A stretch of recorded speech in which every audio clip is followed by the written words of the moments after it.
अस्सलाम वालेकुम। मेरा नाम तासीर मलिक है। ख़वातीन व हज़रात, आप मुझे तासीर मलिक ऑफिशियल पे सुन रहे हैं। आज की इस वीलॉग के अंदर मैं एक ऐसी शख्सियत के बारे में बात करने के लिए जा रहा हूँ जो कि पाकिस्तान के 3 दफ़ा के वज़ीर आज़म रह चुके हैं। पिछले 4 साल से वो लंदन के अंदर बैठे हुए हैं। अदालतों ने उनको बार बार बुलाया, लेकिन अदालतों में वो पेश होने से कासिर रहे। अब जब मैं ये वीडियो रिकॉर्ड कर रहा हूँ तो इस वक्त रात के 12 बज रहे हैं और आप ये मेरा वीलॉग इंशाल्लाह सुबह 10 से 11 बजे के दरमियान आप सुन पाएंगे। आपसे चंद घंटे पहले, जी हाँ, साबिक वज़ीर आज़म पाकिस्तान जनाब मियां मोहम्मद नवाज शरीफ साहब ने उन्हीं लंदन के अपार्टमेंट्स के अंदर बैठकर एक मीडिया टॉक की, और ये मीडिया टॉक पाकिस्तान के तमाम तरह टेलीविज़न चैनल्स के ऊपर नशर की गई। इस मीडिया टॉक के अंदर नवाज शरीफ साहब ने अपने आप को मासूमियत का लिबादा उड़ाने की कोशिश की, मजलूमियत का लिबादा उड़ाने की कोशिश की।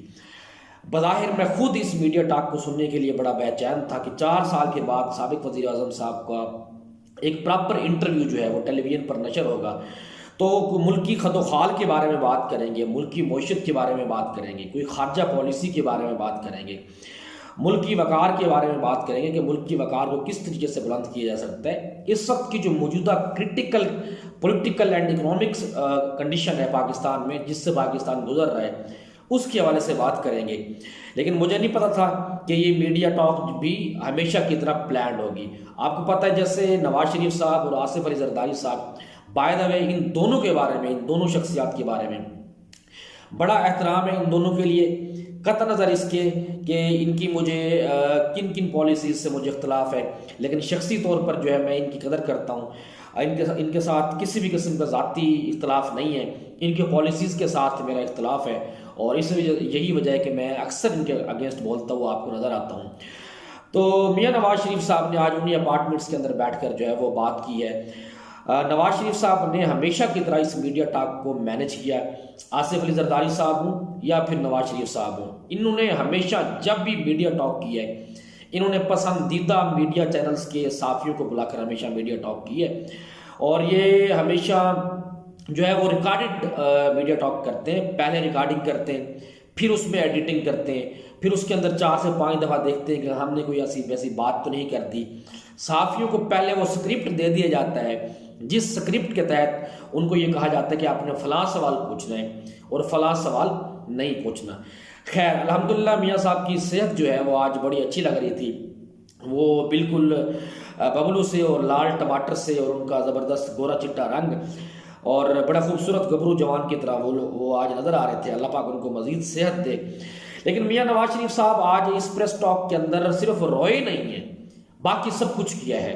मियां साहब ने सब कुछ बताया, और यही बताया कि किस तरीके से उनको जेल के अंदर रखा गया, किस तरीके से उनको उनकी बीमार बीवी से अलग किया गया, किस तरीके से है जो उनको उनकी बेटी को उनकी नज़रों के सामने जो है वो कैद किया गया, हमारे ऊपर फलां जुल्म ढाया गया, हमारे ऊपर फलां मुसीबत ढाई गई, जेल में हमारे साथ ये किया गया, नैब ने हमारे साथ ये किया, अदालतों ने हमारे साथ ये किया, एस्टैब्लिशमेंट ने हमारे साथ ये किया। ऐसी मासूम शक्ल के साथ और ऐसी जिसे कहते हैं मजलूमियत का लिबादा ओढ़कर नवाज शरीफ साहब ने जो आज प्रेस टॉक की है, अगर मैं नवाज शरीफ साहब की असलियत ना जानता होता तो यकीन करें मैं खुद आज रो पड़ता। तो वो लोग जो नवाज शरीफ साहब की असलियत जानते तो हैं, लेकिन थोड़ी जानते और सादा किस्म के लोग हैं, सादा लोग हैं, वो लोग तो यकीनन इम्प्रेस करने की उनको नवाज शरीफ साहब ने पूरी कोशिश की है। But I think now it is useless to cry over spilled milk. अब जो पाकिस्तान के अंदर हालात जो हैं वो बहुत चेंज हो चुके हैं। अब मजलूमियत का जो लिबादा है वो मजीद आई गैस नहीं उड़ा जा सकता। अब इस प्रेस कॉन्फ्रेंस के अंदर नवाज शरीफ साहब ने सब कुछ बताया। नहीं बताया तो ये नहीं बताया कि जिन अपार्टमेंट्स के अंदर ये बैठे हुए हैं, ये अरबों रुपए के अपार्टमेंट्स लेने के लिए ये अरबों रुपए की नैब हमेशा पूछता रहा कि इनकी ट्रांजैक्शन कैसे हुई है, ये पैसा कहाँ से आया है। नहीं बताया तो आज भी ये नहीं बताया कि पैसा कहाँ से आया है। नवाज शरीफ साहब ने अपने आप को मजलूमियत का लिबादा उड़ाने के लिए सब कुछ बताया। नहीं बताया तो अपने ट्रस्ट डीड के बारे में नहीं बताया। नवाज शरीफ साहब ने आज सब कुछ बताया। अगर नहीं बताया तो ये नहीं बताया कि कैलिब्रेट फाउंड पर झूठ क्यों बोला। नवाज शरीफ ने आज सब कुछ बताया। अगर नहीं बताया तो ये नहीं बताया कि पाकिस्तानी अवाम गरीब क्यों रह गए और पिछले 15 साल के अंदर इनके दौलत में बेपनाह इजाफा क्यों हो गया। नवाज शरीफ साहब ने इस मीडिया टॉक के अंदर सब कुछ बताया। नहीं बताया तो सिर्फ ये नहीं बताया कि पाकिस्तान में आज तक कोई वो ऐसा अच्छा अस्पताल नहीं, क्यों नहीं बना सके कि जहां पर उनका खुद अपना इलाज हो सके। नवाज शरीफ साहब ने सब कुछ बताया। अगर नहीं बताया तो सिर्फ ये नहीं बताया कि पाकिस्तान में दिन दिहाड़े मॉडल टाउन के अंदर 14 लोगों को ना हक खून उनका क्यों बहाया गया। अगर नहीं बताया तो सिर्फ ये नहीं बताया कि मॉडल टाउन के उन लोगों को कत्ल तो कर दिया गया, लेकिन उनको इंसाफ क्यों नहीं मिला। ख़वातीनो हज़रात, नवाज शरीफ साहब ने सब कुछ बताया, लेकिन ये नहीं बताया कि उनकी बीबी और बबलू 13 साल की उम्र में अरबपति कैसे बन गए। जी हाँ ख़वातीनो हज़रात, नवाज शरीफ साहब ने सब कुछ बताया, बस नहीं बताया तो ये नहीं बताया कि मकसूद चपड़ासी के अकाउंट के अंदर अरबों रुपए कैसे आ गए। नवाज शरीफ साहब ने सब कुछ तो बताया, लेकिन ख़वातीनो हज़रात ये नहीं बताया कि पाकिस्तान में रिजीम चेंज ऑपरेशन के बाद डॉलर रेट जो है वो 177 रुपए से बढ़कर अचानक 153 रुपए का कैसे हो गया। जी हाँ ख़वातीनो हज़रात, नवाज शरीफ साहब ने सब कुछ बताया, लेकिन सिर्फ ये नहीं बताया कि अपने 5 साल के दौर में पाकिस्तान की तारीख में इन 5 सालों में 19,000 अरब का कर्जा क्यों लिया।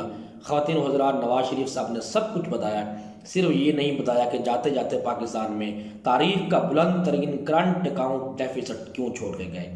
अब इन बातों का जवाब नवाज शरीफ साहब से कौन लेता, कैसे लेता, चूँकि मैच तो फिक्स था, सवालात भी फिक्स थे। और सवालात की कहानी कुछ इस तरह से है कि जनाब समा न्यूज़, दुनिया न्यूज़ और जियो न्यूज़ की एक सहाफ़ी, मतलब 3 सहाफ़ी जो है वो वहाँ पे गए, और साथ मरियम नवाज शरीफ साहब उनकी बेटी जो है वो भी साथ बैठी हुई थी, हिदायत जारी कर रही थी अपने अब्बा हजूर को। और ये एक फ़िक्स मैच था, एक फ़िक्स प्रेजेंटेशन थी जो पहले मियाँ साहब को पढ़ाई गई, सिखाई गई, स्क्रिप्ट दिया गया कि आपने इस स्क्रिप्ट के मुताबिक बोलना है, और सहाफ़ी हजरात को भी माशाल्लाह पूरा स्क्रिप्ट दिया गया कि आपने फ़लाँ किस्म के सवाल पूछने हैं, और सवाल ऐसे होने चाहिए ना जिसमें साबित होना चाहिए कि मियाँ नवाज शरीफ साहब जो है वो पाकिस्तान के सबसे बड़े मजलूम हैं। अब नवाज शरीफ साहब ने एलिगेशन लगाया कि मैं जब पाकिस्तान में था तो हालात बड़े ठीक थे, आवाम बड़ी खुश थी, सारी महंगाई जो है वो इमरान खान के दौर में हुई है। तो बिल्कुल ऐसे ही है नवाज शरीफ साहब, जब आप गए तो पाकिस्तान में दूध की नहरें बहती थी, यहाँ पर घी जो है वो 200 रुपये किलो मिलता था, चीनी वो 5 रुपये किलो मिलती थी, यहाँ पर जो है वो नमक फ्री मिलता था, और मिर्चें तो वैसे ही गिफ्ट में दुकानदार दे दिया करते थे, दूध जो है वो 40 रुपये किलो मिलता था, आटा आप माशाल्लाह रोटी कपड़ा और मकान के नारे के तहत रोटी के लिए आटा आप फ्री देते थे।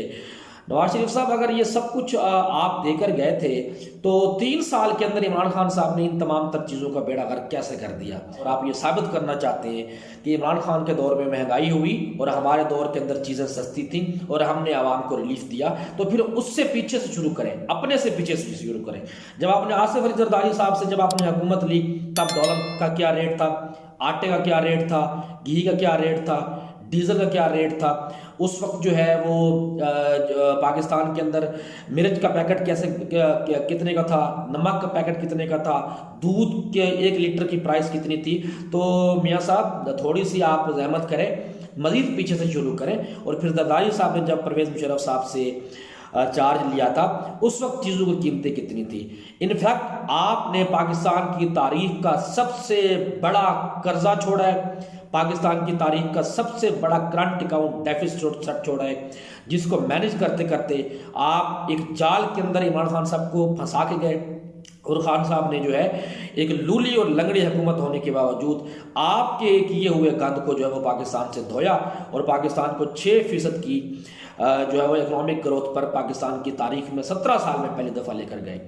अब ख़वातीनो हज़रात एक और इंकशाफ हुआ है, आखिरी बात डिस्कस करके मैं आपसे इजाज़त चाहता हूँ कि पाकिस्तान में जो डॉलर रेट है, देखें इस वक्त मिफ्ता इस्माइल साहब से चार्ज वापस करके वो इम्पोर्टेड वज़ीर ख़जाना लाकर बिठा दिया गया है। मैं जी हाँ आप जानते हैं मैं किसकी बात कर रहा हूँ।